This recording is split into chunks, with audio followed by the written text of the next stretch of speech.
Hello everyone, আমি ভাগ্যশ্রী দেবনাথ। ভাগ্যশ্রী মেকওভারে আপনাদের সবাইকে স্বাগত জানাই।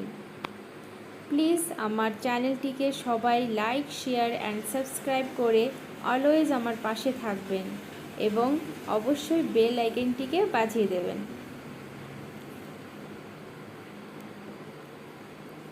তো আজকে আমাদের মূল টপিকে চলে আসি। আজকে আপনাদের সাথে শেয়ার করব হেয়ার স্পা নিয়ে। তো সবার আগে চুলকে ভালোভাবে ওয়াশ করে নিতে হবে। পার্লারে আপনাকে হেয়ার ওয়াশ করানো হবে যদি আপনি বাড়ি থেকে হেয়ার ওয়াশ না করে আসেন। হেয়ার স্পার প্রথমে আপনাকে চুল ভালো করে ওয়াশ করতে হবে। এরপর আপনাকে যেটা করতে হবে, চুলটাকে ভালো করে মুছে নিতে হবে, চুলটা যেন হালকা ভেজা থাকে, কিন্তু হেয়ার ড্রায়ার কখনোই দেবেন না। চুলটা নর্মালভাবে মুছে নিতে হবে। আর যেহেতু আমার ভিডিওটা বড় হয়ে যাবে, তাই আমি প্রথমেই হেয়ার ওয়াশ করানোটা দেখাইনি, সেটা স্কিপ করে দিয়েছি। তো প্রথমে আমি হেয়ার ওয়াশটা করে নিলাম এবং তারপর আমি হেয়ার স্পা যে ক্রিমটা, সেই ক্রিমটা আমি ইউজ করব। আমি যে হেয়ার স্পা ক্রিমটি ইউজ করছি, এটি নিউট্রিগ্রো কোম্পানির। ক্রিমটি সত্যিই খুব ভালো। অবশ্য আপনি যে পার্লারে যাবেন, তারা আপনাকে জিজ্ঞেস করবে আপনি কোন স্পা করাবেন, প্রোটিন স্পা নাকি non protein. Actually hair spa হচ্ছে চুলের একটা ট্রিটমেন্ট, হেয়ার ট্রিটমেন্ট। আমরা চুলে বেশিরভাগ সময়ই বিভিন্ন রকমের কালার ইউজ করে থাকি, বিভিন্ন রকমের হেয়ার চুলে হিট দিই, যার ফলে কি হয়, আমাদের চুলটা খুব খারাপ হয়ে যায়, চুল পড়া স্টার্ট হয়ে যায় এবং চুলে বিভিন্ন রকমের প্রবলেম দেখা দিতে থাকে। Hair fall problem, hair dandruff problem, বিভিন্ন রকমের প্রবলেম আমাদের চুলে আসতে থাকে। তো আমাদের হেয়ার স্পা করলে কি হবে, আমাদের চুলটাকে রিকভারি করবে। আমরা যখন চুলে বিভিন্ন রকমের কেমিক্যাল ইউজ করি, তাতে করে কি হয়, চুলটা নষ্ট হয়ে যায়, যার ফলে আমাদের চুলের যে পিএইচ লেভেল, সেটি নষ্ট হয়ে যায়। পিএইচ লেভেলের মানে হচ্ছে আমাদের চুলের যে ময়শ্চারাইজার, সেটা নষ্ট হয়ে যায়। তো তার জন্য অবশ্যই আমাদের হেয়ার স্পা করানো উচিত। তো হেয়ার স্পাটা আমরা 15 দিনে একবার কিংবা মাসে একবার করতে পারি। 15 দিনে একবার কখন করব? যখন আমরা স্পাটা বাড়িতে করছি তখন। কারণ আমরা যখন বাড়িতে স্পা করি, তখন আমরা সেটার প্রপার গাইড নিতে পারি না।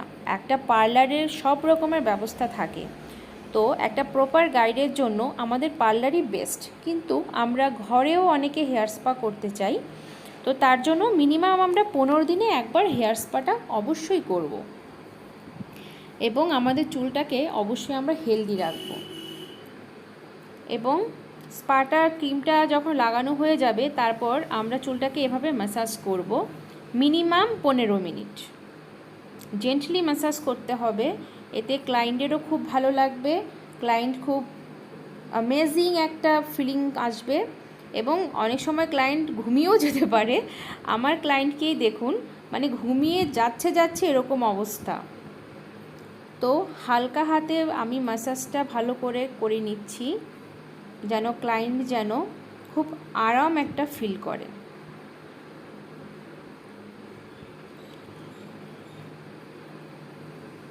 দেখুন আমি কিভাবে ম্যাসাজটা করছি, পুরো চুলটাকে টেনে একদম, যেন ক্লায়েন্টের যেন কোনো রকমের অস্বস্তি ফিলিংস না হয়, তার যেন মনে না হয় যে চুলটা আমাকে পেছন থেকে কেউ জোরে টানছে।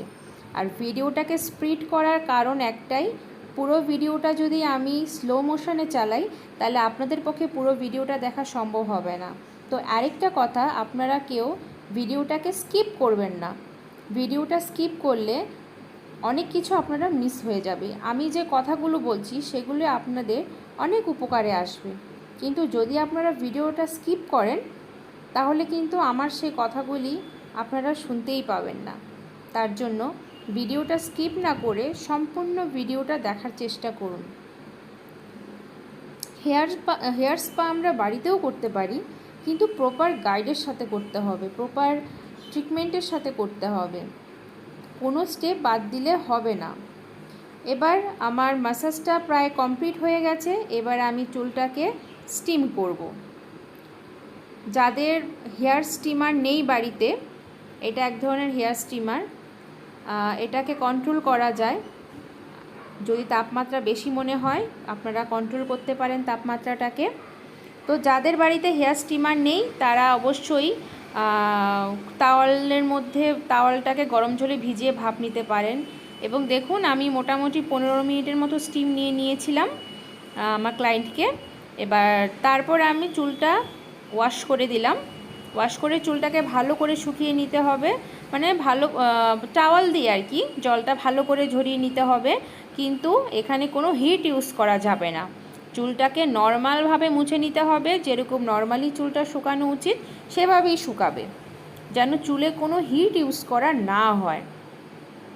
তো আমার ক্লায়েন্ট রীতিমতো খুব খুশি এবং উনি তো প্রায় ঘুমিয়েই পড়েছিল। তো যাই হোক, আমার হেয়ার স্পাটা মোটামুটি কমপ্লিট। এবার আপনারা ফাইনাল লুকটা দেখুন, চুলটা কতটা সিল্কি অ্যান্ড স্মুথ হয়ে গেছে। ক্লায়েন্ট তো ভীষণ হ্যাপি চুলের রেজাল্ট দেখে। ওনার চুলটা খুব বাজে প্রকৃতির ছিল, আপনি প্রথমেই হয়তো আপনারা দেখেছেন, কিন্তু এখন চুলটা দেখুন কতটা স্মুথ অ্যান্ড সিল্কি হয়ে গেছে।